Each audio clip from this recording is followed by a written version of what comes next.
Gloire à Dieu. Bien-aimés dans le Seigneur, chers frères et sœurs dans le Seigneur, nous vous saluons dans le nom de notre Seigneur Jésus-Christ.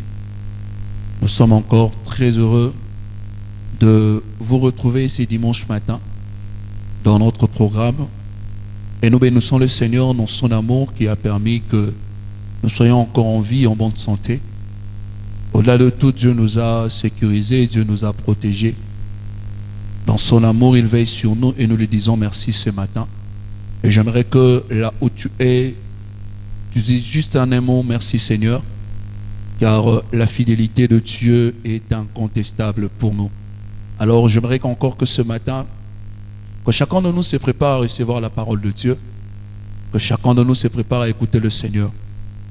Et j'aimerais encore appeler à un cœur, c'est vrai que les dispositions ne sont pas les mêmes, mais nous croyons à une chose, et que peu importe là où tu es, peu importe le moyen que nous utilisons, Dieu reste le même et la présence de Dieu demeure la même. Et là où tu es, tu peux aussi jouir et vivre la présence de Dieu. Attends-toi à Dieu, bien que tu es à la maison. Ne pense pas que ta maison peut empêcher la présence de Dieu. Mais crois dans ton cœur que là où tu es avec toi. Et alors, attends-toi à Dieu encore une fois ce matin. J'aimerais que chacun de nous, là où il est, qu'il commence à prier en demandant au Saint-Esprit de le soutenir. Nous savons que le temps est difficile, l'heure est vraiment grave et nous avons besoin du Saint-Esprit pour surmonter ces événements, pour surmonter les circonstances dans la vie. Il est important de s'appuyer au Saint-Esprit. Et même pour manifester ce qui est de Dieu, nous avons besoin du Saint-Esprit. Et la Bible dit, ne vous enivrez pas du vin car c'est de la débauche, mais au contraire, soyez remplis du Saint-Esprit. Nous voulons le Saint-Esprit dans tout. Nous voulons le Saint-Esprit dans nos décisions. Nous voulons le Saint-Esprit dans nos agissements. Nous voulons le Saint-Esprit dans nos choix. Nous voulons le Saint-Esprit dans nos projets. Alors j'aimerais que ce matin, tu commences à prier et à demander au Saint-Esprit de t'aider. Dis au Saint-Esprit, j'ai besoin de toi. Je m'attends à toi et je me laisse à toi. Nous sommes en train de prier au nom de Jésus-Christ.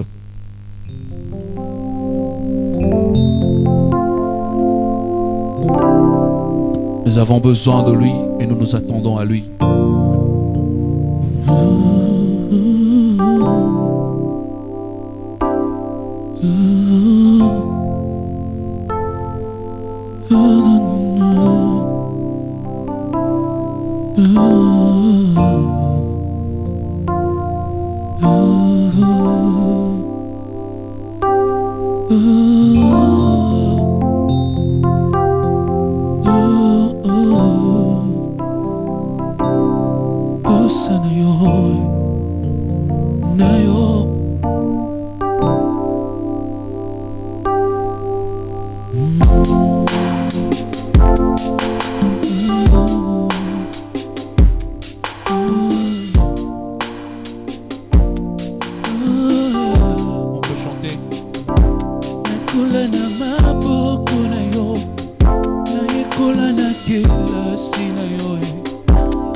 Akita awa se lisungi na ngayo molimo na Nzambe akita awa na se lisungi na ngayo encore molimo na Nzambe akita awa na se lisungi na ngayo mobokoli na ngai elasi na ngayo nasilisi nanu koyekola te zala na ngai nanu masolo na ngai oyo elongolanga bongi nabetelango nani aya lomingi yo mingi masolo na ngai oyo ekitisanga moto nabetelango nani aya lobelanga na mobikisi na ngai kelasi na ngai yo nasilisi nanu koyekola te zala na ngai nanu masolo na ngai oyo elongolanga pongi nabetelango nani aya lobelanga nanu masolo na ngai oyo ekitisanga moto nabetelango nani aya nalingi yo mingi molimo na Nzambe akita awa na se lisungi na ngayo molimo na Nzambe akita awa na se lisungi na ngayo molimo na Nzambe akita awa na se lisungi na ngayo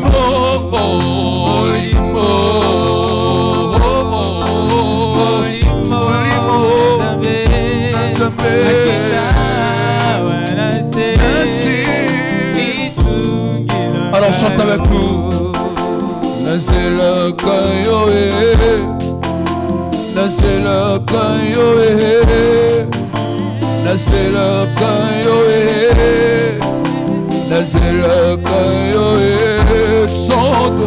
Nazela kayoe, nazela kayoe, nazela kayoe, nazela kayoe, nazela kayoe, tongo na pokwa ye, nazela kayoe, mutu na moi ye, nazela kayoe, nazela kayoe,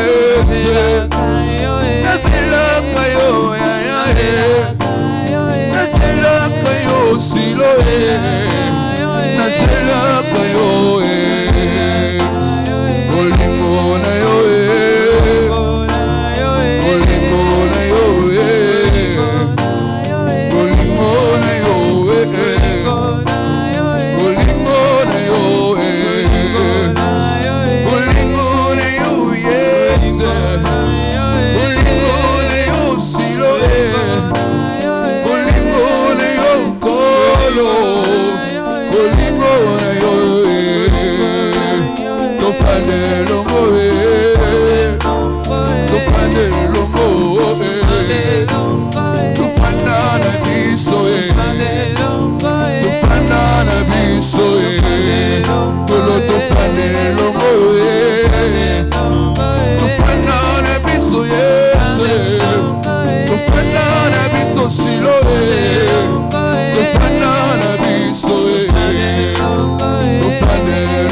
Tongolelanga lola Emana ngai Sopelelanga nkembo Emae Tongolelanga lola Emae Sopelelanga nkembo Nayoki posa komata Ya komata na lola Yakoyemba na bonse Nayoki posa komata Yakomata na lola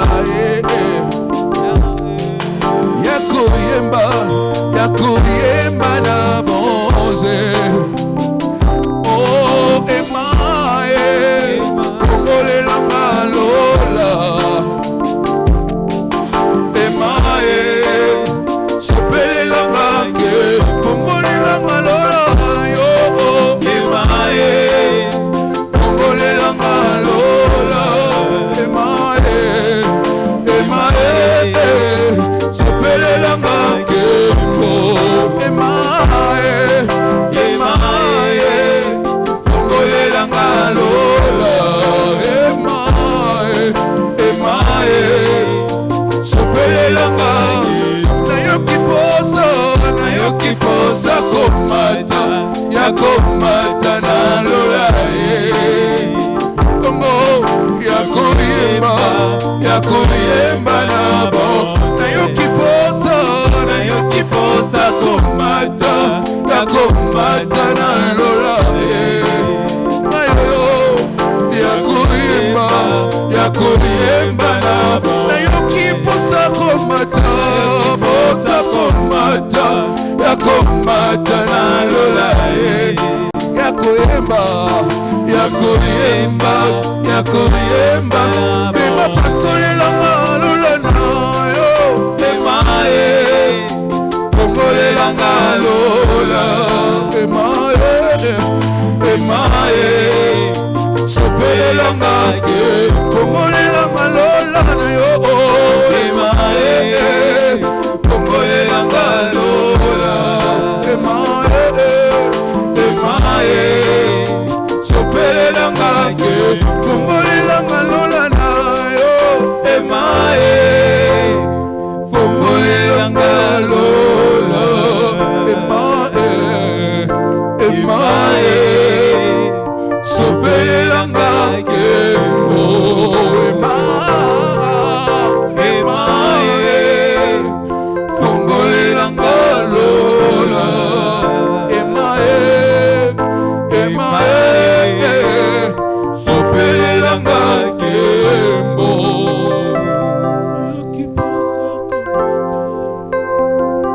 Seigneur, nos cœurs te désirent ce matin.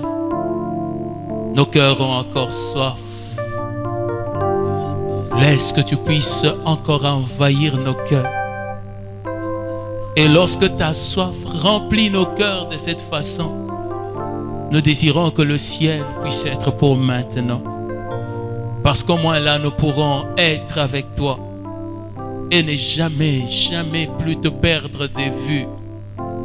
Parce qu'ici, il y a seulement des temps où nous pouvons vivre une manifestation. Mais l'instant d'après, Seigneur, nous nous retrouvons dans un climat de fraîcheur comme si tu n'avais même pas été là. Mais lorsque tu te manifestes, nous voulons que ça dure. Et comme les disciples nous disaient, est-ce qu'on ne peut pas bâtir des tentes dans ces lieux afin que ta présence demeure comme cela, qu'elle soit continuelle et qu'elle ne s'arrête pas. Fais-nous cette grâce-là, de la vivre continuellement. Nous te le demandons. Ouvre encore notre intelligence pendant que nous partageons, Seigneur, ta parole, alors que nous plongeons dedans. Amène-nous, Seigneur, dans la compréhension de toi comme jamais auparavant. Nous te le demandons, Seigneur, dans le nom de Jésus. Et tous les saints disent Amen. Merci, bien-aimés, d'être avec nous aujourd'hui encore. Nous sommes en train de débuter ce dimanche notre ligne droite vers la Pentecôte parce que le dimanche de la semaine prochaine, nous serons déjà à la fête de Pentecôte où nous serons en train de célébrer la venue du Saint-Esprit. Je rappelle que c'est une célébration. Ce n'est pas ce jour-là que le Saint-Esprit va venir. Le Saint-Esprit est déjà venu et il habite dans l'Église. Mais ce jour-là, nous allons célébrer cette bénédiction, cette grâce bénie que la présence du Saint-Esprit dans nos vies. Et j'aimerais rappeler que nous sommes sur les réseaux sociaux. Généralement, même pendant la semaine, vous pouvez nous retrouver sur notre page Facebook Assemblée des Serments. Là, nous continuons à parler toujours du même sujet. C'est vrai que lorsque nous faisons des directs, nous essayons d'en faire un enseignement qui se suit comme cela. Et la semaine prochaine, nous serons là pour des directs. Le mercredi, nous serons là. Le jeudi, nous serons là. Le vendredi. Et ces directs-là, c'est à partir de 17h30, heure de Kinshasa. Je ne sais pas dans quel coin du pays, dans quel coin de ce monde vous serez en train de nous suivre, mais nous croyons que nous allons passer des temps bénis, commencer déjà à prier pour cela et la grâce de Dieu sera avec nous. Je crois personnellement que nous ne sommes pas obligés d'être dans une même salle pour vivre une bénédiction réelle, pour vivre une grâce particulière par rapport à la Pentecôte. Je crois que nous pouvons vivre une grande présence du Saint-Esprit de manière manifeste, de manière glorieuse, ensemble, même vous de l'autre côté et moi de ce côté ici, nous retrouver comme ça à la fin d'une réunion complètement ivre de l'Esprit. Chacun, je ne sais pas moi, dans son salon ou je sais dans quel lieu. J'espère que ce ne sera pas dans une voiture que vous serez à ce moment-là. Que Dieu vous bénisse et que la grâce de Dieu soit avec vous. Est-ce que nous pouvons prendre nos Bibles? Nous sommes dans l'Épître aux Galates, chapitre 3. Épître aux Galates, Épître de Paul aux Galates, chapitre 3. Nous allons lire du premier verset jusqu'au 5e verset. Épître de Paul aux Galates, nous lisons le chapitre 3 du premier verset jusqu'au 5e. Si vous avez trouvé, nous lisons: Ô Galates dépourvus de sens, qui vous a fasciné, vous aux yeux de qui Jésus-Christ a été peint comme crucifié. Voici seulement ce que je veux apprendre de vous. Est-ce par les œuvres de la loi que vous avez reçu l'Esprit ou par la prédication de la foi? Êtes-vous tellement dépourvu de sens après avoir commencé par l'Esprit? Voulez-vous maintenant finir par la chair? Avez-vous tant souffert en vain? Si toutefois c'est en vain, celui qui vous accorde l'Esprit et qui opère des miracles parmi vous, le fait-il donc par les œuvres de la loi ou par la prédication de la foi? Il dit: qui vous a fasciné? Dans d'autres versions, il est écrit: qui vous a ensorcelé? Qui vous a ensorcelé? J'aimerais te dire bon appétit et nous parlons sur le thème dans la communion du Saint-Esprit et nous sommes dans notre 5e message depuis que nous avons commencé. Pour ceux qui sont en train d'écrire, pour ceux qui sont en train de nous suivre comme ça, c'est le 5e message. Et dans les jours passés, nous avons eu à poser les bases de cette communion, notamment en parlant de la présence du Saint-Esprit, en essayant de convaincre, en essayant de vous montrer par les Écritures que la présence du Saint-Esprit n'est pas quelque chose à venir. La présence du Saint-Esprit est déjà en nous. Le Saint-Esprit habite en nous et le Saint-Esprit qui habite en nous, c'est le même Saint-Esprit qui a habité dans les apôtres, qui a habité dans les prophètes de l'Ancien Testament. C'est le même Saint-Esprit qui habite en nous. Et que parce qu'il habite en nous, la communion est possible. Ce sont les choses que nous avons vues dans les jours passés. Et cette communion-là commence déjà quand nous pouvons commencer à lui parler de nos faiblesses. C'est déjà un point, un début de communion avec lui. Et nous avons démontré dans les jours passés que nous étions déjà en communion avec le Saint-Esprit. Qu'il est impossible pour nous de dire que nous sommes enfants de Dieu et ne pas dire que nous avons le Saint-Esprit en nous. Il est impossible que nous puissions dire que nous sommes enfants de Dieu et que nous n'ayons jamais entendu la voix de Dieu Nous l'avons entendu, mais seulement que nous ne sommes pas conscients que celle que nous avons entendue, c'était la voix de Dieu. Parce que nul ne vient à lui à moins que le Père ne l'attire. Et nul ne va à lui à moins qu'il n'ait été convaincu de péché, de justice et de jugement. Et nul ne va à lui à moins que le Saint-Esprit ne lui ait dit: regarde le Sauveur. Et le Sauveur, c'est Jésus-Christ. Tant que ces choses-là ne se sont pas passées en toi, il est impossible que tu dises que tu es enfant de Dieu. Il est impossible que tu dises que tu es converti. C'est impossible. Et ça, ce sont des choses que nous devons arriver à comprendre, que nous devons arriver à intégrer en nous. Quand nous les comprenons, alors nous sommes sur des bases pour commencer à vivre la communion du Saint-Esprit, pour que cela devienne notre vie. Parce que j'aimerais encore vous dire que le Saint-Esprit n'est pas non plus une expérience que nous faisons, c'est-à-dire nous y entrons, nous la vivons et puis nous en sortons pour revenir là où nous étions auparavant. Jamais. Impossible. Alors l'apôtre est en train de parler à des chrétiens. Mais quand il parle à des chrétiens, le langage qu'il utilise envers eux, il dit: qui vous a ensorcelé? Je préfère utiliser le terme ensorcelé plutôt que le terme fasciné. Parce que ce qui se voit, ce qui se vit dans l'église, après que l'on ait posé autant de bases, c'est que ça ne peut être que de la sorcellerie. On ne peut pas comprendre comment quelqu'un peut dire « je suis enfant de Dieu » et dire que je n'ai pas le Saint-Esprit en moi. C'est une impossibilité biblique, c'est une impossibilité de la parole. Impossible d'être enfant de Dieu et de ne pas avoir le Saint-Esprit. C'est une impossibilité d'avoir le Saint-Esprit et de ne jamais l'entendre. C'est une impossibilité. J'aimerais te dire que si tu dis « ah, moi je n'ai jamais entendu la voix du Saint-Esprit », c'est seulement parce que toi tu ignores. Mais c'est impossible que lui ne t'ait jamais parlé. Et je le redis encore, tu ne peux pas dire que tu es enfant de Dieu à moins que tu n'aies entendu sa voix.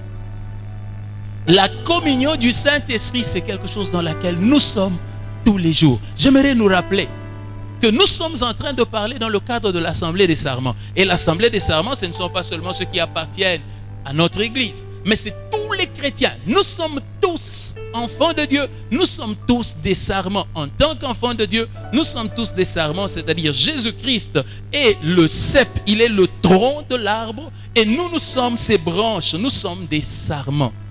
Et qu'est-ce qui se passe? Qu'est-ce qu'il y a en commun entre le cep et les sarments? C'est la sève. Et la sève est l'image du Saint-Esprit. Nous avons en commun avec Jésus la vie. Et la vie que nous avons en commun avec lui, c'est la sève qui circule et en lui et en nous. L'esprit qui est en Jésus, c'est l'esprit qui est en nous. Et cet esprit-là n'est pas statique. Non, il est en mouvement en lui comme il est en mouvement en nous. Et qu'est-ce qui fait la différence? Que certains puissent l'expérimenter et puis pour d'autres, ça reste vraiment comme une histoire, comme un conte de fées. C'est parce que l'ignorance est la barrière. J'aimerais te dire ceci. Tout ce que nous avons en Christ, nous sommes en train de l'acquérir par la connaissance. Mais maintenant que la connaissance t'est donnée, comment peux-tu manquer de vivre ça? Il n'y a que par la sorcellerie. Et j'aimerais vous dire que ce que les sorciers, vous savez, moi je vis en Afrique, je vis au Congo, et la prédication sur la sorcellerie, c'est peut-être l'une des prédications les plus aimées parmi les chrétiens. Et le problème, c'est que l'on dit que les sorciers font dans l'église. C'est même rien par rapport à la sorcellerie, qu'un chrétien soit au courant de tout ce qu'il est en Jésus et ne pas vivre cela et ne pas le croire, commencer à en douter. Vous savez, pour la plupart d'entre nous, ils aimeraient même qu'on leur envoie un formulaire. Ils comprendraient qu'on leur envoie un formulaire qu'ils rempliraient. Et quand ils auraient rempli ce formulaire-là, dans ce formulaire-là, on leur aurait demandé, ils auraient trouvé les conditions pour avoir le Saint-Esprit, les conditions pour commencer une vie de communion avec le Saint-Esprit. Ils sont déjà chrétiens, mais ils comprendraient que je leur donne un formulaire qu'ils rempliraient pour savoir comment comment vivre la communion du Saint-Esprit. Bien-aimé, dis-moi un peu, pour un enfant né dans la maison où il y a un père, je ne dis pas un enfant qui est né dans une maison où il est orphelin, parce que être orphelin, c'est tout ce qu'un chrétien n'est pas. Un chrétien n'est jamais, jamais orphelin. Jésus-Christ a dit, je ne vous laisserai pas orphelin. Donc l'histoire de orphelin, là, on peut même oublier. Mais imagine maintenant qu'un enfant est dans la maison. Qu'est-ce qu'il doit remplir comme condition pour pouvoir parler avec son père? C'est cela ta condition à toi. Tu es enfant de Dieu dans la maison de ton père. Je vais même plus loin. Tu es enfant de Dieu et ton père vit avec toi dans ce corps ici. La Bible l'appelle le temple du Saint-Esprit. Et ce n'est que par la sorcellerie que jusqu'aujourd'hui, ce corps qui a été élevé par le sang de Jésus, tu continues à l'appeler le corps du péché. Il n'y a que la sorcellerie qui peut t'amener à penser cela. Ce corps n'est pas le corps du péché. C'était le corps du péché. Maintenant, là, c'est devenu le temple du Saint-Esprit. Dieu y habite. Il habite avec toi. Là où tu dors, il dort avec toi. Dis-moi, quelles sont les conditions qu'un enfant doit remplir pour que son père parle avec lui? Regardez là où la sorcellerie de l'église arrive. Une sorcellerie, plus grande sorcellerie que la sorcellerie des sorciers. Parce que nous sommes en train de chercher des conditions. Nous disons non, la condition pour que Dieu me parle, il faut que je sois en retraite. La condition pour que Dieu me parle, il faut que je sois en jeûne et prière. Et surtout s'il arrive que tu as péché, alors là tu crois même que le Saint-Esprit est sorti de toi, qu'il est parti. Bien-aimé, quand il est entré, Jésus-Christ a dit, il demeurera avec vous éternellement. Mais regardez la sorcellerie de l'église. C'est qu'il y en a certains qui disent, quand ils disent esprit vient, ils sont en train de penser que esprit vient, ça signifie que l'esprit était sorti et qu'il doit revenir. Non, bien-aimé, il ne sort pas pour revenir. L'esprit habite et il habite éternellement. Et la sorcellerie, c'est à ce niveau-là. Bien-aimés, ce matin, je suis en train de nous parler parce que nous sommes dans la ligne pour aller vers la Pentecôte. Que nous puissions être délivrés de cette sorcellerie. Parce qu'un enfant n'a pas besoin de protocole. Et regardez ce qui se passe dans le monde. C'est que moi, je suis parent. Et je vous dis, je ne vous dis pas combien de fois on est venu m'enseigner et me rappeler que non, il faut de temps en temps aller sur le ventre de ta femme et commencer à parler à l'enfant qui est à l'intérieur. Bien aimé, je ne sais même pas si là où je parle, là c'est la tête qui est là où ce sont les pieds, mais on me demande déjà de commencer à parler. Nous parlons là, vous parlez, vous êtes même en train de rire. Pour quelqu'un qui ne vous répond même pas. Les parents font ça. L'enfant naît. L'enfant ne sait pas parler, mais nous sommes toujours là en train de lui parler, de lui remplir les oreilles de nos paroles. Et vous savez quoi? Cet enfant apprend à parler à cause du langage qu'il entend, des paroles qu'il entend, des paroles qu'il entend, et finalement lui aussi se met à parler comme il entend. Il commence en fait à imiter tout ce qu'il entend. Et Jésus dit ceci: si les hommes méchants qu'ils sont savent faire ça pour leurs enfants, à combien plus forte raison votre Père qui est dans les cieux? Bien-aimé, il n'y a que la sorcellerie qui peut faire que toi, enfant de Dieu, tu n'entendes pas ton Père et que tu dises que Dieu ne te parle pas. Sois délivré de cette sorcellerie-là au nom de Jésus. Et que tes oreilles s'ouvrent, que tu deviennes conscient de la voix de Dieu qui te parle, parce que Dieu te parle. Dieu te parle. Il est impossible que tu sois enfant de Dieu et que tu n'entendes pas sa voix. Mais seulement, tu n'en es pas conscient. Et il faudrait que nous puissions quitter de l'état d'inconscient pour devenir des chrétiens conscients de ce qu'ils sont. Et vous savez, un peuple conscient est un peuple mature. La Bible dit ceci, c'est l'apôtre Paul qui parle. Dans le chapitre suivant de celui que nous venons de lire, il dit quand l'héritier est un enfant, il n'est pas différent d'un esclave. Et regardez de combien de choses nous ne sommes pas conscients. Il suffit que Covid-19 apparaisse comme ça. Nous paniquons, nous tremblons comme si nous n'étions pas enfants de Dieu.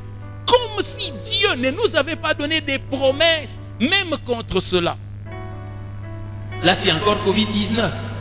Osez seulement faire paraître un sorcier quelque part. Osez seulement qu'un démon se manifeste quelque part. Et les enfants de Dieu oublient tout ce qu'ils peuvent avoir lu, tout ce qu'ils peuvent avoir connu à cause d'une seule manifestation.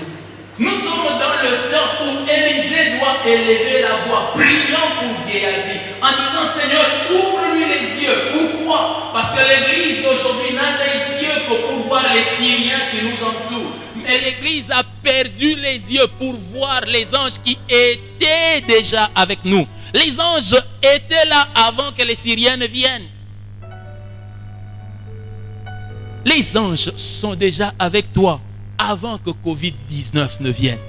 Les promesses de protection contre la contagion étaient déjà avec toi avant que Covid-19 ne vienne. Alors bien-aimés, arrêtons un peu et soyons délivrés de la sorcellerie. Soyons délivrés de la sorcellerie. La communion nous appartient. Vous savez, il y a des fois que certains se disent, bon, écoutons un peu ce que le pasteur a dit aujourd'hui. Nous voulons entendre un peu comment il va nous expliquer les mystères de quoi ça? De la communion avec Dieu. Et les gens pensent que je vais donner un cours.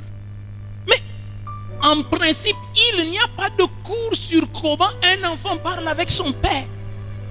Mais ce sont des choses qui se règlent au fur et à mesure que l'enfant est en train de parler avec son père. Alors l'enfant comprend qu'avec papa, il ne faut pas utiliser tel langage. Avec papa, il faut parler dans telle langue. Avec papa, il ne faut pas. Avec papa, il faut ça. Papa aime bien quand je viens, je lui dis ça. C'est cela, la communion du Saint-Esprit à laquelle je t'appelle. Je ne t'appelle pas la communion avec un Dieu lointain que tu dois appeler comme si tu étais un prophète de Baal en train de te meurtrir, de verser le sang pour qu'il puisse s'approcher de toi.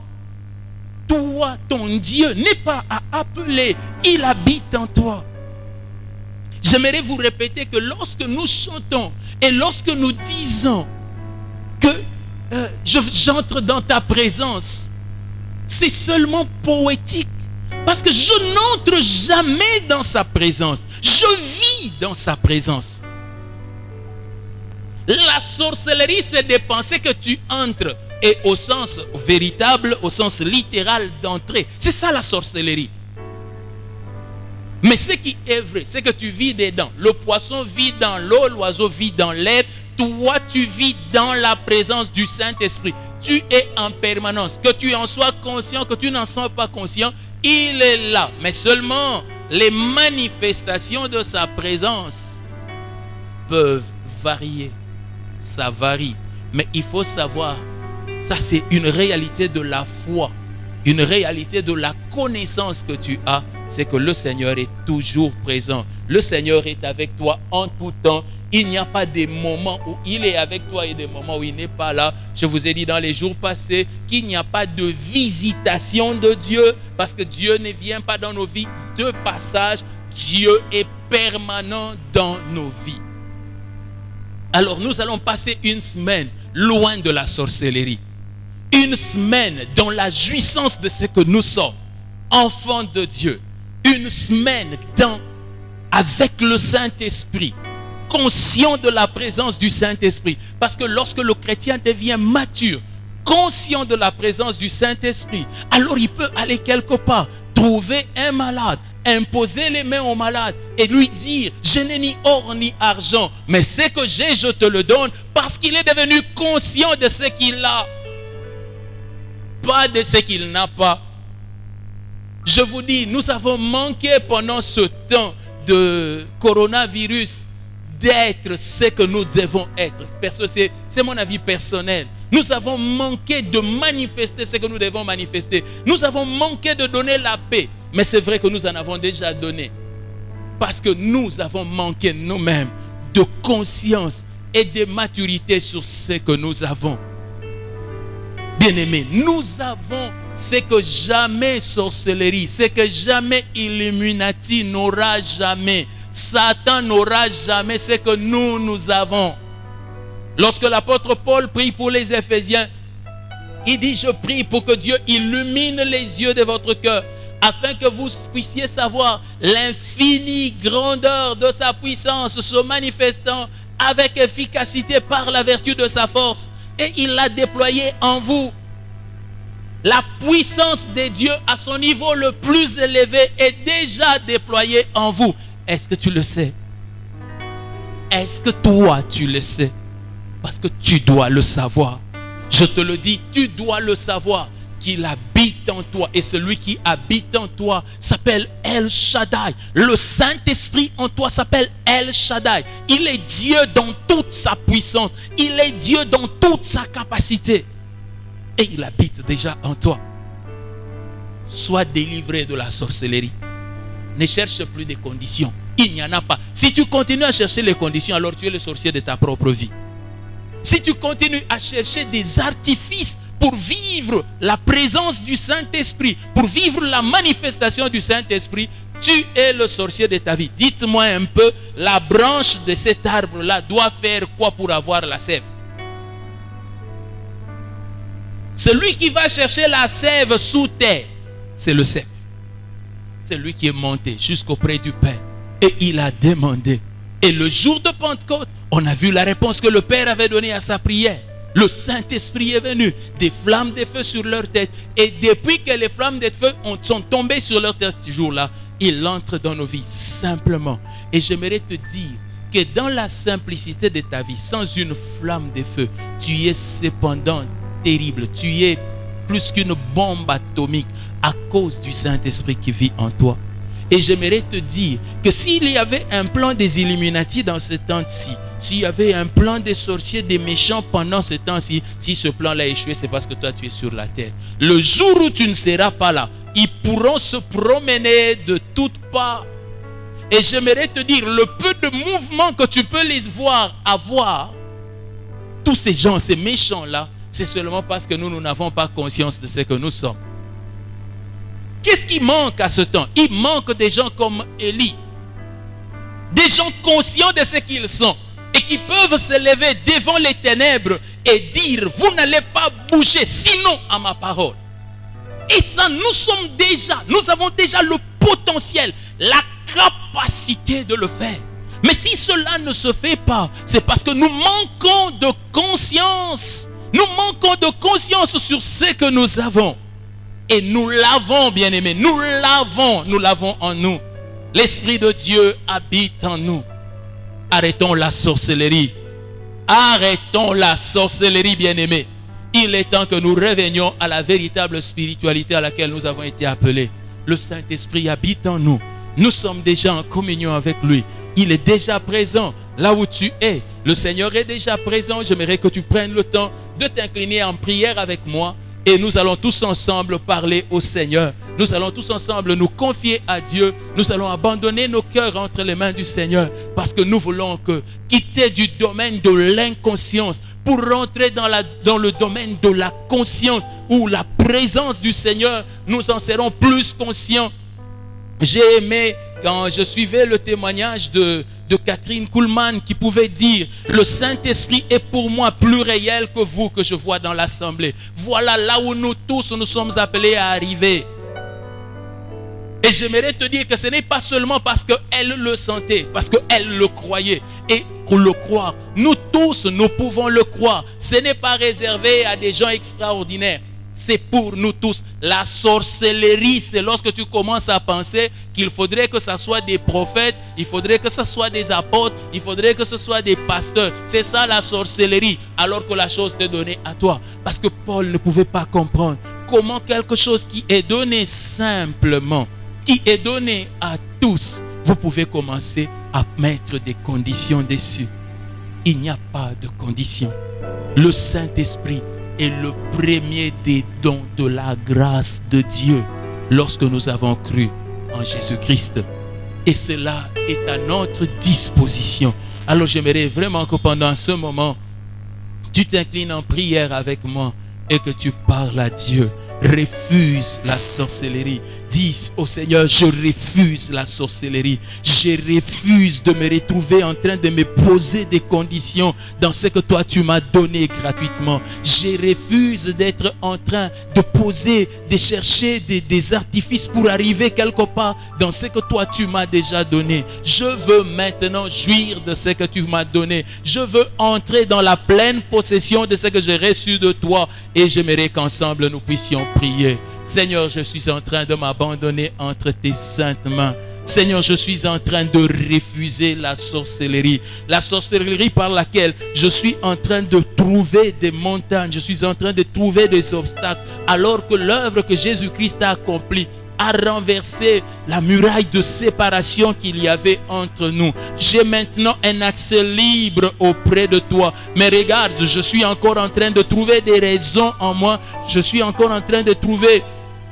des conditions pour pouvoir m'exclure moi-même de ta présence. Oh Seigneur, je refuse cette sorcellerie. Je brise cet enfoutement sur moi. Je proclame ma propre délivrance au nom de Jésus. Je proclame mes yeux qui sont en train de s'ouvrir au nom de Jésus. Je proclame mes oreilles ouvertes au nom de Jésus. Je proclame la capacité d'écouter le Saint-Esprit dans ma vie. La capacité de vivre avec lui jour après jour. Je refuse les mensonges du diable qui sont en train de m'entraîner loin de ce que Dieu m'a donné, qui font que je ne puisse pas me sentir à l'aise parce que c'est un don gratuit et je cherche absolument à le mériter. Je refuse de chercher à mériter ce que mon Père m'a donné simplement parce que je suis à lui. Je refuse de chercher à mériter ce que je reçois parce que je suis un sarment du cep.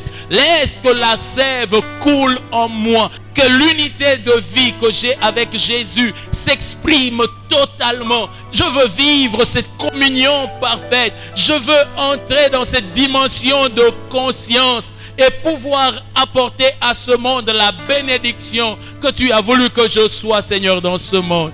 Entre tes mains, je m'abandonne. Au nom de Jésus de Nazareth, Seigneur, que tout reste d'aveuglement qu'il y avait en moi soit brisé au nom de Jésus. Et comme tu l'avais fait pour Géasi, ouvre mes yeux, Seigneur, que je comprenne ce que tu m'as donné, que je comprenne ce que j'ai à toi et que j'arrête de me lamenter. Ouvre mes yeux comme tu l'avais fait pour Pierre et que je sois aussi capable en marchant sans pouvoir entonner un cantique au préalable, sans chercher à faire des invocations comme si j'étais en train de faire des incantations, mais simplement pouvoir dire, ce que j'ai, je te le donne, au nom de Jésus-Christ, lève-toi et marche. C'est cela l'église de Dieu, c'est cela que je suis, Seigneur, un porteur de feu, un porteur de la paix de Dieu et qui est en train de le distribuer dans ce monde. Laisse que mes yeux s'ouvrent au nom de Jésus et qu'il en soit ainsi pour moi. Je prie pour chacun des bien-aimés qui sont dans leur demeure. Laisse que l'expérience de la plénitude du Saint-Esprit puisse être réelle pour chacun, qu'ils soient remplis de la puissance de Dieu, qu'ils entrent dans la dimension de la conscience de ta présence, dans la dimension de manifestation de ta puissance au nom de Jésus de Nazareth. Et que ainsi, Seigneur, que le feu que tu es venu jeter sur la terre lorsque tu nous as donné le Saint-Esprit puisse réellement s'exprimer, puisse réellement se manifester et que l'on dise encore aujourd'hui que ces gens qui ont bouleversé le monde sont aussi arrivés chez nous. Merci parce que tu nous écoutes. Merci parce que nous sommes à toi. Tu ne nous laisseras pas dans l'ignorance. Tu nous apporteras la connaissance afin que nous puissions croître en toi et devenir de plus en plus conscients de tout ce que nous pouvons accomplir lorsque nous sommes en communion avec toi. Merci bien, Seigneur bien-aimé. Laisse que tu bénisses, Éternel, ce jour. Que ta grâce se répande sur ce temps qui vient au-devant de nous, la semaine que nous commençons, le séminaire que nous aurons. Que la grâce de Dieu se révèle au Père. Nous voulons la particularité de cette semaine. Nous voulons vivre l'expérience, expérimenter. Seigneur, pouvoir dire jour après jour, oh, qu'est-ce qu'il est devenu plus réel pour moi. Voilà ce que nous te demandons au nom de Jésus. Prends soin, Seigneur, de tous ceux-là qui sont dans les hôpitaux, qui sont malades. Prends soin de tous ceux-là qui sont dans la peur et qui recherchent la paix. Et laisse que le message que véhiculent les chrétiens, que véhicule l'Église, Seigneur, pendant ce temps-ci, leur arrive. Et que eux aussi puissent pénétrer dans la paix dans laquelle tu nous as placés. Merci, ô Dieu, parce que ceux qui se confient en toi ne sont jamais confus. Merci, Seigneur, au nom de Jésus-Christ. Et tous les saints disent Amen. Merci, bien-aimés. Merci beaucoup d'avoir passé ce temps avec nous. Nous croyons que Dieu vous a béni et que cela a modifié quelque chose dans votre façon d'être. Je crois que je suis désormais en train de parler à un peuple qui est complètement libéré de la sorcellerie et qui, comme un véritable aigle, va déployer les ailes avec moi dans les airs. Et pendant cette semaine que nous commençons, nous allons être dans ce séminaire, nous allons déployer nos ailes, nous allons voyager dans l'air et nous allons prouver que le domaine de l'air, le domaine de l'esprit appartient aux enfants de Dieu. Ça n'appartient pas aux magiciens, ça n'appartient pas aux sorciers, ça appartient aux enfants de Dieu. Nous sommes le maître des airs avec Dieu notre Père. C'est cela dans quoi nous allons être pendant toute cette semaine ici. Dieu nous faisant grâce. Que Dieu nous bénisse. Et si Christ ne revient pas, alors nous allons nous retrouver le mercredi. Mais si Christ revient, alors sache que nous allons nous retrouver dans les airs avec lui. Et nous allons célébrer sa bonté, son amour à notre égard. Nous allons célébrer son amour. Nous allons célébrer son amour comme du vin, dit la Bible. Et cela pendant toute l'éternité. Que Dieu vous bénisse. Un bon dimanche chez vous. Et que le Seigneur continue à vous garder. Au nom de Jésus-Christ. Amen.